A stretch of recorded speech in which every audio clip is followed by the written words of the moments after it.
Ven, Espíritu Divino, manda tu luz desde el cielo. Padre amoroso del pobre, don en tus dones espléndido, luz que penetras las almas, fuente del mayor consuelo.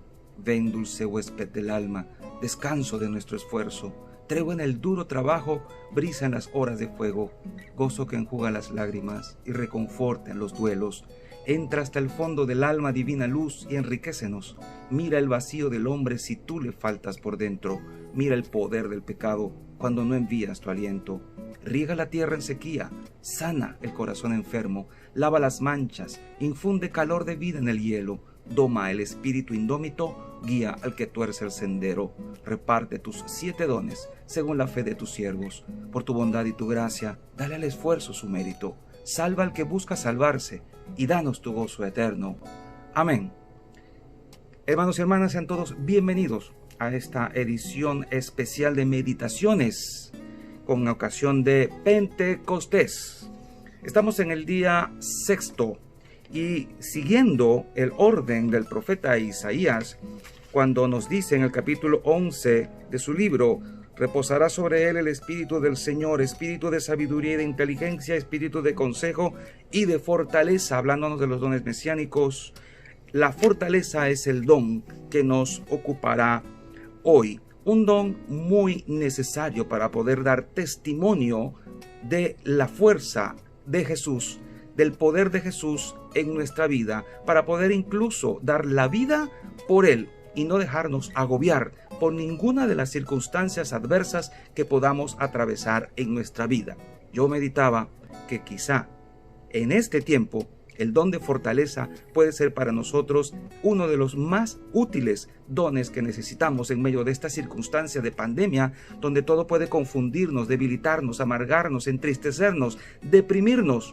La única forma que tenemos para salir adelante es orar, y orar mucho, vehementemente, para poder recibir la fuerza de lo alto y poder salir airosos de todas estas circunstancias. Apegándonos al texto que hemos venido reflexionando estos días, podemos decir, por ejemplo, que Salomón escribió: todas las cosas son difíciles. Eclesiástico capítulo 1 versículo 8.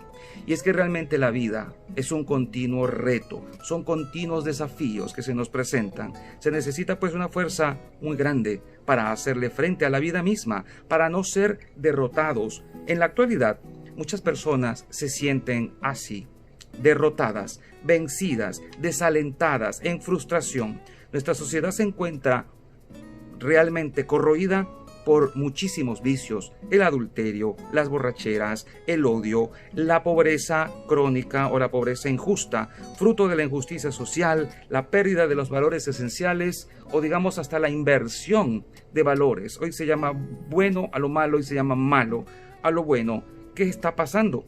Todo esto puede que a alguna mente débil lo lleve a la desilusión, a la frustración y obviamente al desánimo. Es por eso que mucha gente se encuentra ahora deprimida y necesitan urgentemente ver a un psicólogo o a un psiquiatra en sus clínicas que le puedan ayudar a resolver el problema, y la mayoría de ellos denotan un gran temor y un gran miedo, un gran enemigo para nuestros días en este momento, porque el miedo, de hecho, clínicamente baja las defensas. Todos estamos alarmados por estas situaciones que estamos viviendo, por el estrés que sufre nuestra sociedad, y sabemos que de un momento a otro podemos ser alcanzados por estas plagas de nuestra sociedad postmoderna. Todos estamos empeñados en colaborar para levantar el ánimo de algunas personas que están frustradas y deprimidas. Muchos hemos llegado incluso a la confusión de que, pues, ¿qué hacemos? Y sabemos que no bastan las terapias puramente humanas. Los psicólogos muchas veces se encuentran ante la disyuntiva de no saber qué hacer. Hay personas a las que conozco, las que le han dicho: eres un caso perdido, no podemos hacer nada contigo. Entonces necesitamos la fuerza de lo alto. Es lo que se termina llamando el don de fortaleza, la fuerza del Espíritu Santo como tal. Un autor llamado Alexis Riaud afirma: el don de fortaleza consiste en una disposición sobrenatural del alma que la hace capaz, bajo la acción del Espíritu Divino, de emprender las acciones más difíciles y soportar las más duras pruebas. Por amor a Dios, por amor a Dios. No se trata de ser estoicos, de soportar simplemente por soportar, porque somos humanos, porque somos fuertes, como dicen, echándole ganas. No, es soportar por amor a Dios. El don de fortaleza es una fuerza de lo alto que Jesús prometió a sus apóstoles para que pudieran hacerle frente al cúmulo de dificultades que se le venían encima por el solo hecho de querer obedecer el mandato de dar testimonio y de evangelizar a este mundo. Ahora bien, tenemos al temor como una dificultad que se nos puede presentar, una amenaza que es el temor en sí mismo. Muchas veces nos hemos dado cuenta de todo lo que pasa y el temor nos distorsiona la visión de la realidad. Durante una tempestad que sufrieron los apóstoles, por ejemplo, ¿qué hicieron? Gritaron aterrorizados, horrorizados. ¿Qué fue lo primero que se les vino a la mente? Vamos a morir. Se olvidaron de que Jesús estaba en esa misma barca y se enojaron con Jesús. Hasta lo despertaron y le dijeron, ¿es que no te importa que muramos? ¿Qué hizo el Señor? Los regañó, los amonestó y les dijo, ¿por qué son tan cobardes? ¿Todavía no tienen fe? Esto lo pueden revisar en sus Biblias en Marcos capítulo 4 versículo 40. Por el miedo pensaron en la muerte y se olvidaron de que llevaban encima de la barca a Jesús, que es la vida del mundo. Por eso el Señor los reprendió. No necesitaríamos tal vez ahora que el Señor nos reprendiera y nos dijera, ¿por qué son tan cobardes? ¿Por qué no son capaces de ver que yo estoy aquí con ustedes? Que estoy montado en esta barca y que nada les puede pasar si confían en mí. En otras oportunidades, el miedo les hizo confundir a Jesús con un fantasma. Ya sabemos aquel episodio de cuando Jesús quiso ir en ayuda de ellos porque había una tormenta. También vuelve la barca a estar en escena y Jesús va caminando sobre las aguas del mar para estar con ellos. Obviamente, lo primero que hicieron al ver que una figura humana se les acercaba caminando sobre el agua, gritaron aterrorizados pensando, es un fantasma. Una vez más, se distorsiona la realidad. Esto lo pueden ustedes revisar en el capítulo 6 de Marcos, versículo 49. Y lo mismo le sucedió el día de la resurrección. Sin que se abrieran las puertas de ninguna casa donde ellos estaban, el Señor se les aparece y vuelven a pensar, es un fantasma. El miedo termina realmente deformando la realidad y nos la presenta como una realidad agresiva y amenazante. Muchas veces el miedo nos hace ver lo que no está, nos hace oír lo que no se ha hecho oír. Cuando usted está dormido de noche y se despierta por cualquier ruido, el mismo miedo le hace pensar que alguien entró en la casa y empieza a oír ruidos inexistentes. Su mismo subconsciente le está engañando. ¿Cuál es la razón? El miedo. En la última cena, los apóstoles, con algo de engreimiento, todos hicieron profesión de fe y le dijeron, Señor, no te vamos a negar, no te vamos a dejar solo. El mismo Pedro también se lo dijo, pero pocas horas después, dejándolos hablar, Jesús no se metió ahí, los dejó hablar, ya Pedro estaba negando al Señor delante de una esclava, delante de una sirvienta, podemos decir de una persona que no le podía hacer ningún daño, pero hasta eso hizo Pedro, le hizo temer. El Señor conocía la debilidad de sus apóstoles y le prometió por eso que recibirían el poder de lo alto que los convertiría en testigos poderosos ante todo el mundo. El Señor se refería obviamente al poder del Espíritu Santo que iban a recibir el día de Pentecostés. Y es por esto que el Señor no los mandó de una vez al apostolado y le digo vayan de una vez, no.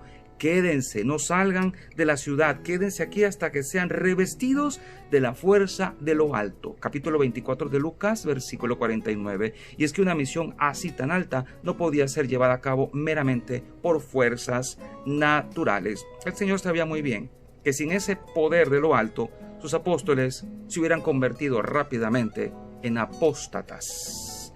Desde Pentecostés, después de haber recibido pues el Espíritu Santo, los apóstoles se convirtieron en otras personas psicológicamente diferentes y ahora se distinguen pues por su valentía, por su agresividad evangelizadora. Era el don de fortaleza con que el Señor los había equipado por medio del Espíritu Santo.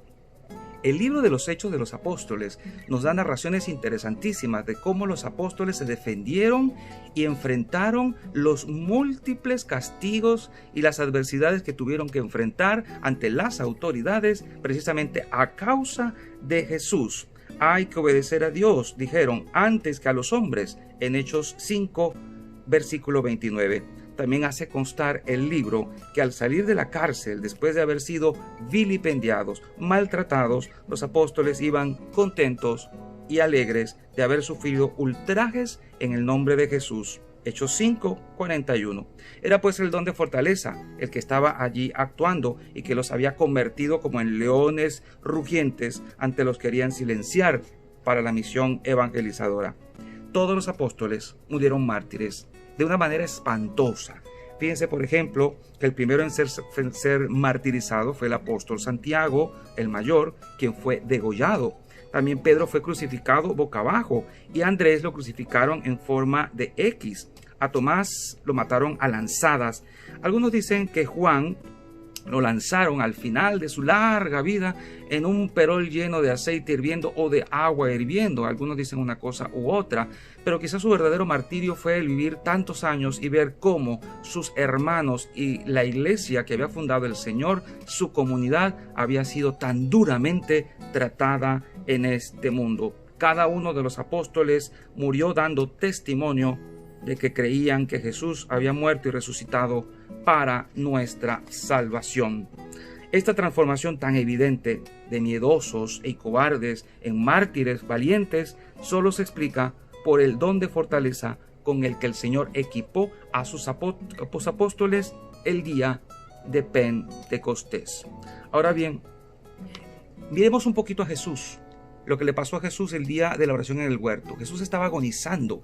Él estaba cargando sobre sí los pecados del mundo entero. Y en ese momento él dice que gritó, que sudó sangre, que estaba tirado en el piso, totalmente abatido, pero terminó diciendo: si no es posible evitar que yo beba este cáliz de amargura, hágase tu voluntad. Sudar sangre era una expresión de máximo estrés. Lo llaman técnicamente hematohidrosis. Y es por una ansiedad extrema donde los vasos sanguíneos que están en la capa basal de la piel, que rodean a las glándulas sudoríparas, pues explotan, se reviertan, se congestionan y salen junto con el sudor. Jesús experimentó esta dura situación. Jesús con serenidad luego se entrega a los que lo van a aprender y durante toda la agonía, durante todo ese camino hacia la cruz, él no muestra ningún tipo de ansiedad, de angustia o de tribulación. Ese es el Señor. El miedo nos va a hacer mucho daño, pero podemos pasar de él a la valentía solo si oramos. Es la oración, el clamor en la oración y no apartar los ojos de Jesús lo que nos va a hacer posible recibir el don de fortaleza y poder ponerlo en práctica sin mirar para atrás. Bien lo recalca el Salmo 27. El Señor es mi luz y mi salvación. ¿A quién temeré? El Señor es la defensa de mi vida. ¿Quién me hará temblar? Por eso, rezar estos salmos nos ayuda a entrar en esa onda y por medio de la oración, como Jesús lo hizo en el Getsemaní, pasamos de la angustia a la fortaleza y del miedo a la audacia. San Lorenzo, por ejemplo, un gran mártir cristiano, él fue asado vivo en una parrilla y por el don de fortaleza es que se puede explicar cómo le pidió a su verdugo que lo volteara y le dijo: voltéame porque ya estoy suficientemente asado por un lado, y se expuso al otro lado. El don de fortaleza también nos ayuda a estar firmes delante de la enfermedad. Algunas personas se llaman, cuando alguien está enfermo, le dicen: pobrecito, tú que estás pasando por esto. Pero algunos enfermos nos dan a nosotros lecciones de fortaleza, de gozo, aún en el lecho de muerte. Yo he conocido a personas que mueren de cáncer con una enorme alegría en su corazón y sabiendo que es Jesús el que ha hecho la obra. Y me han llegado a decir: bendito cáncer que me ayudó a conocer a Dios, y mueren felices. Así que, hermanos, en estos tiempos difíciles clamemos por el don de fortaleza, para que podamos pasar de este temor al gozo en el espíritu y poder atravesar este valle de la amargura con la mejor de las disposiciones interiores. Y que el Señor Todopoderoso, Padre, Hijo y Espíritu Santo, descienda sobre cada uno de ustedes y les acompañe siempre. Nos vemos.